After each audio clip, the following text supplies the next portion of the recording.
उज्जैन के बृहस्पति भवन में बुधवार को जिला कलेक्टर ने एक महत्वपूर्ण बैठक ली।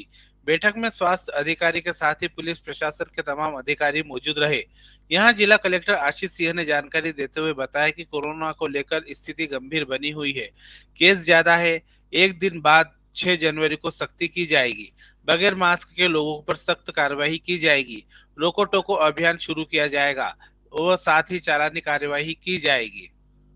देखिए, कोरोना के जो केसेज अचानक बढ़े हैं और हमारे यहाँ भी कल 22 केस आए, इंदौर में 300 से अधिक केस आए हैं, तो निश्चित रूप से चिंताजनक स्थिति है। और अब जितने भी सावधानियाँ, जितनी भी कार्रवाइयाँ, जितने भी सिस्टम्स हम लोगों ने पहली और दूसरी वेव के समय बनाए थे, तो हम लोग वही सारे सिस्टम्स वापस एक्टिवेट कर रहे हैं।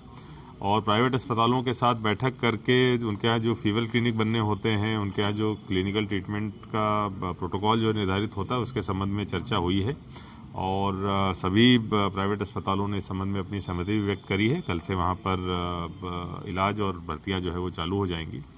इसके साथ साथ जो हमारे गवर्नमेंट के हॉस्पिटल्स हैं, वहाँ पर भी अलग से फीवर क्लिनिक बना के जो व्यवस्था हमारी चलती है, और सभी के सैंपल्स लेने हैं जितने भी इस प्रकार के सिम्टम के साथ लोग आते हैं। ये निर्देश प्रसारित किए गए हैं।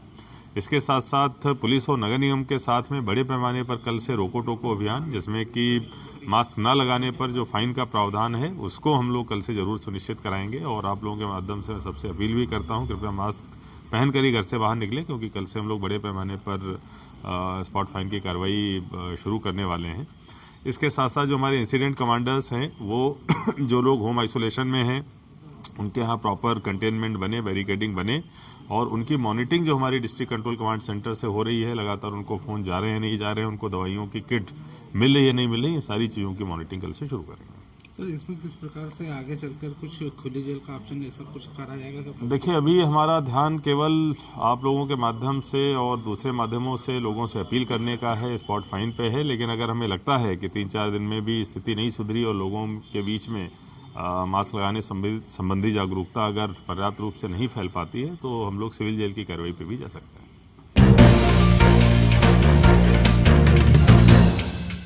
देवास रोड पर सिद्धिविनायक ट्रेवल्स की बस दताना गांव के पास अचानक अनियंत्रित होकर सड़क पर उतर गई, जिसमें 7 लोग घायल हुए हैं।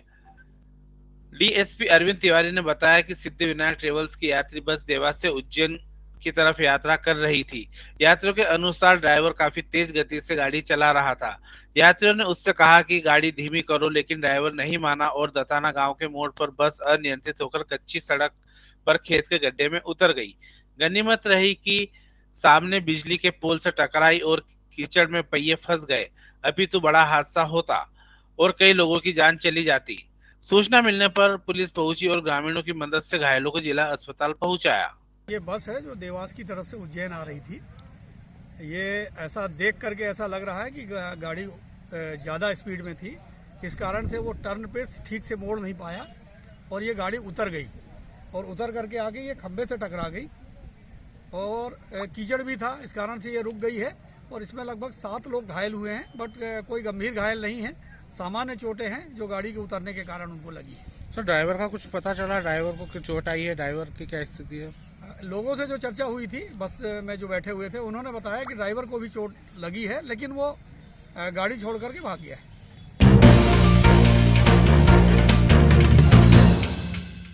हिंदू जागरण मंच ने बुधवार को दोपहर कलेक्टर कार्यालय पहुंचकर शासकीय भूमि पर अवैध कब्जे को मुक्त कराने के लिए ज्ञापन सौंपा।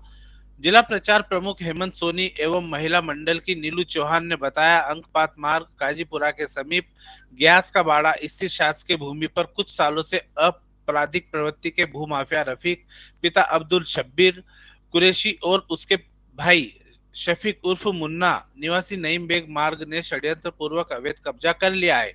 इस जमीन पर बगीचा था जहां बच्चों के खेलने की जगह थी।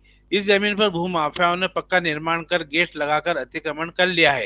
हिंदू जागरण मंच के कार्यकर्ताओं ने कहा कि प्रशासन को यह जमीन मुक्त करवाकर इसे सार्वजनिक उपयोग में लेना चाहिए। यदि उक्त शिकायत पर कार्रवाई नहीं हुई तो मंच द्वारा आंदोलन किया जाएगा। जो काजीपुरा क्षेत्र है, अंकपात मार्ग पर खसरा नंबर 1204 में शासकीय भूमि है, उस पर अवैध कब्जा कर लिया गया है रफीक कुरैशी और उनके भाई मुन्ना कुरैशी ने और उनके परिवार ने। तो उस अवैध कब्जे को हम लोग हटाने के लिए सरकार से निवेदन करना चाहते हैं कि उस चीज़ को हटाई जाए और वहाँ पर खेल कूद और जो गतिविधियाँ होती है बच्चों की, क्योंकि पूर्व में भी वो गतिविधियाँ होती थी, वहाँ पर बच्चे उसमें खेल कूद करते थे और वहाँ पे पूरा महिलाओं का भी कार्यक्रम होता था, तो उस चीज़ पे रफीक कुरैशी ने कब्जा कर लिया है अवैध कब्जे के रूप में। और वहाँ बाउंड्री वाल चद्दर की बना दी गई है जिसमें गेट लगा दिया गया है। उस गेट के अंदर किसी अन्य व्यक्ति को नहीं आने दिया जाता है। कुछ अराजक तत्वों की वहाँ बसावट भी होती है। ऐसे ही इस भू माफिया ने 5 नंबर नाके पर भी बसावट कर रखी है। अवैध कॉलोनियाँ जगह जगह शहर में काट चुका है।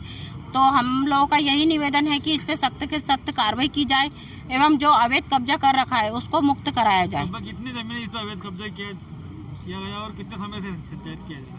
तो किसके नाम से जमीन है, क्या पूरा? ये गैस के बाड़े के नाम से थी जमीन, जो रफीक कुरैशी है उसने कब्जा कर रखा है। उस जमीन है और कितने समय से कब्जा किया जाए, ये कब्जा कागज संकलन किया है हमने, 2 साल से कब्जा है। खसरा क्रमांक 1204। लगभग कितना है जमीन का? कितनी ये 1.5 से 2 बीघा जमीन है और टोटल मिला के खसरा क्रमांक 1204 और 1206। उससे जो आसपास की कॉलोनी है वो भी प्रभावित हो रही है, क्योंकि वहाँ के जो रहवासी है उनको भी निकलने में वहाँ परेशानी होती है। हाँ, बाउंड्री वाल बना रखा है पूरा चद्दर का, और पूर्व में दिसंबर 20 में भी इसको तोड़वाया गया था, लेकिन उसने पुनः निर्माण कर लिया गया है। महाकाल क्षेत्र में हाट ठेला और फुटपाथ पर बैठकर पूजन सहित अन्य सामग्री बेचकर परिवार संचालित करने वाले फुटकर व्यापारियों की समस्याओं को लेकर कांग्रेस नेत्री नूरी खान बुधवार दोपहर कलेक्टर कार्यालय पहुंची। महाकाल मंदिर समिति एवं प्रशासन ने 9 वर्ष के पूर्व इन व्यापारियों के ठेले हटा दिए और फुटपाथ पर बैठने वालों को भी हटा दिया था। कांग्रेस नेत्री ने कहा कि कोरोना काल की वजह से ये लोग पहले ही मुश्किलों से घर चला रहे हैं, ऐसे में इनके लिए एक वैकल्पिक व्यवस्था की जाना चाहिए। कलेक्टर आशीष सिंह ने कहा, फुटकर व्यापारियों को जरूरत पड़ने पर समय समय पर हटाया जाता है, इसमें सहयोग करना चाहिए। जल्द ही इन लोगों के लिए वैकल्पिक व्यवस्था की जाएगी। देखिए, छोटे ठेला व्यापारियों और फुटकर व्यापारियों की 200 से 300 दुकानें हटाई गई थी और मंदिर प्रशासन का हवाला दिया गया था। इनका सामान तक जब्त कर लिया गया था। आज उज्जैन कलेक्टर महोदय से हमारी मुलाकात हुई और हमने अपनी ये बात रखी है कि कोरोना की वजह से वैसे ही शहर में बेरोजगारी फैली हुई है और ऐसे में इन छोटे ठेला व्यापारियों, हाट ठेला व्यापारियों और फुटकर व्यापारियों को बेरोजगार करना कहीं ना कहीं जुल्म होगा। कलेक्टर महोदय ने हमारी बात को गंभीरता से लिया है। 4 से 5 लोगों का डेलीगेशन बुलाया है और नगर निगम के साथ इनका निराकरण भी होगा और जो सामान इनका जब्त किया गया था बगैर किसी चालानी कार्रवाई के वो सामान भी छोड़ दिया जाएगा। और मैं कलेक्टर महोदय को धन्यवाद देना चाहती हूं कि उन्होंने ये आवाज सुनी है, लेकिन मैं प्रशासनिक अधिकारियों को चेतावनी देना चाहती हूं कि इसी तरीके से गरीबों पर जुल्म जो लगातार आप करते हैं, आपको हमेशा टारगेट पर गरीब ही दिखाई देता है, चाहे वो ऑटो वाला हो, ठेला चलाने वाला हो, फुटकर व्यापारी हो। तो फुटकर व्यापारी और ठेला व्यापारी अकेले नहीं है, मैं उनके साथ हूँ, पूरी कांग्रेस उनके साथ है और आज हमने अपनी बात रखी है। तुरंत इस डेलीगेशन के बाद इनकी समस्याओं का समाधान होगा और जब इन्हें हटाया जाएगा तो इन्हें स्थान भी दिया जाएगा। अगर बीच में कोई भी तरह की लापरवाही बरती जाती है या जुल्म किया जाता है तो वो बर्दाश्त नहीं किया जाएगा। कलेक्टर महोदय ने पूरी बात सुनी है और आश्वासन भी दिया है।